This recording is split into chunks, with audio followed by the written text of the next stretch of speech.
ಸುಲಭವಾಗಿ ಮಾಡುವಂತಹ ನಮ್ಮೂರಿನ ಅಡುಗೆ ಇದು. ರುಬ್ಬುವುದು ಬೇಡ, ಬೇಳೆಕಾಯಿ ಬೇಡ, ಸಖತ್ ಈಸಿಯಾಗಿ 5 ನಿಮಿಷದಲ್ಲಿ ಮಾಡಬಹುದು. ತುಂಬ ರುಚಿಯಾಗಿಯೂ ಇರುತ್ತೆ. ಹಾಗಾದರೆ ಬನ್ನಿ ಈ ಅಡುಗೆ ಮಾಡುವ ವಿಧಾನ ನೋಡೋಣ. ಹಾಯ್ ಫ್ರೆಂಡ್ಸ್, ಎಲ್ಲರಿಗೂ ನಮಸ್ಕಾರ. KR ಚಾನಲ್ಗೆ ಸ್ವಾಗತ. ನಾನು ನಿಮ್ಮ ರೂಪ.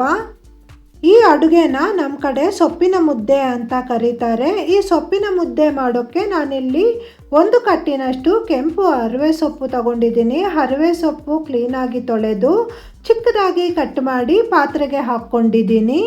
ಈ ರೀತಿ ಚಿಕ್ಕದಾಗಿ ಕಟ್ ಮಾಡಿರುವಂತಹ ಕೆಂಪು ಹರವೆ ಸೊಪ್ಪು ಜೊತೆಗೆ 1 ಟೊಮೆಟೊ, 4 ಹಸಿಮೆಣಸು, ಸ್ವಲ್ಪ ನೀರು ಸೇರಿಸ್ತಾ ಇದ್ದೀನಿ.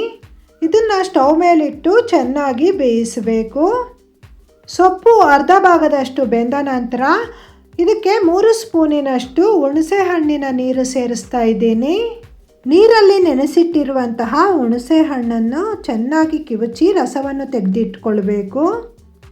ರುಚಿಗೆ ತಕ್ಕಷ್ಟು ಉಪ್ಪು ಸೇರಿಸಬೇಕು. ನಾನಿಲ್ಲಿ 3/4 ಸ್ಪೂನಿನಷ್ಟು ಉಪ್ಪು ಹಾಕಿದ್ದೀನಿ.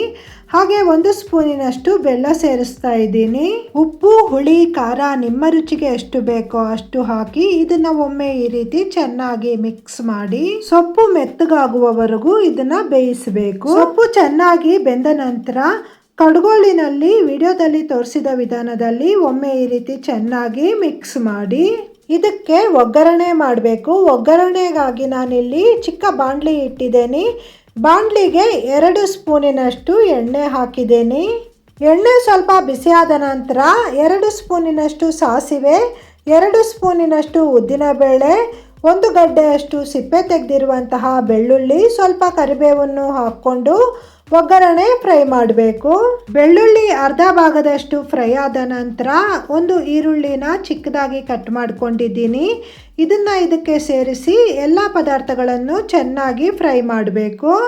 ಈರುಳ್ಳಿ ಮತ್ತು ಬೆಳ್ಳುಳ್ಳಿನ ಈ ರೀತಿ ಚೆನ್ನಾಗಿ ಫ್ರೈ ಮಾಡಿ ಹಾಕೋದ್ರಿಂದ ರುಚಿ ತುಂಬ ಚೆನ್ನಾಗಿರುತ್ತೆ. ಫ್ರೈ ಮಾಡಿರುವಂತಹ ಈರುಳ್ಳಿ ಬೆಳ್ಳುಳ್ಳಿನ ಈ ಮುದ್ದೆಗೆ ಸೇರಿಸಿ ಹಾಗೆ 1/4 ಸ್ಪೂನಿನಷ್ಟು ಇಂಗಿನ ಪುಡಿ ಹಾಕಿ ಇನ್ನೊಮ್ಮೆ ಇದನ್ನು ಚೆನ್ನಾಗಿ ಕುದಿ ಬರಿಸಿದ್ರೆ ರುಚಿಕರವಾದ ಸೊಪ್ಪಿನ ಮುದ್ದೆ ರೆಡಿ ಆಗುತ್ತೆ. ಅನ್ನಕ್ಕೂ ತಿಂಡಿಗೂ ಸಖತ್ ರುಚಿಯಾಗಿರುತ್ತೆ. ನೀವು ಟ್ರೈ ಮಾಡಿ ನೋಡಿ. ಹೇಗಾಗಿದೆ ಅಂತ ನನಗೆ ಕಮೆಂಟ್ ಮೂಲಕ ತಿಳಿಸಿ. ವಿಡಿಯೋಗೊಂದು ಲೈಕ್ ಕೊಡಿ, ಹಾಗೆ ಶೇರ್ ಮಾಡಿ. ವಿಡಿಯೋ ನೋಡಿದ ನಿಮಗೆಲ್ಲರಿಗೂ ಧನ್ಯವಾದಗಳು. ಇನ್ನೊಂದು ಒಳ್ಳೆಯ ವಿಡಿಯೋದೊಂದಿಗೆ ನಿಮ್ಮನ್ನು ಭೇಟಿ ಆಗ್ತೀನಿ. Bye friends.